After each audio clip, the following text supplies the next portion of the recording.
శ్రీ వరాహస్వామి వారి జయంతి. తేదీ ఆగస్టు 25, 2025. ఆంధ్రప్రదేశ్ తిరుమల. ఆది వరాహక్షేత్రమైన తిరుమలలో శ్రీ భూవరాహస్వామి వారి ఆలయంలో ఆగస్టు 25వ తేదీన వరాహ జయంతి జరుగనుంది. ఇందులో భాగంగా ఉదయం కలశ స్థాపన, కలశ పూజ, పుణ్యాహవచనం చేస్తారు.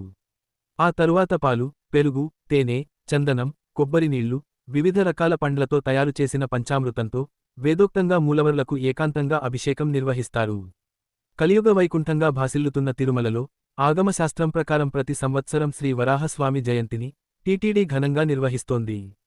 స్థల మహత్యం ప్రకారం తిరుమలలో తొలి పూజ, తొలి నివేదన శ్రీ వరాహస్వామివారికే చేస్తారు. భక్తులు ముందుగా శ్రీ భూవరాహస్వామి వారిని, ఆ తరువాత శ్రీవారిని దర్శించుకోవడం ఆచారం.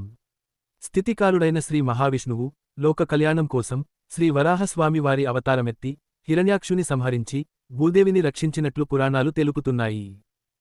Get your personal loan today through BSK Associates. యువ భారత్ టీవీ నందు మీ పర్సనల్ ఇంటర్వ్యూ మరియు వ్యాపార ప్రకటనల కొరకు ఈ నెంబర్ని సంప్రదించండి. వీక్షకులకు ధన్యవాదాలు.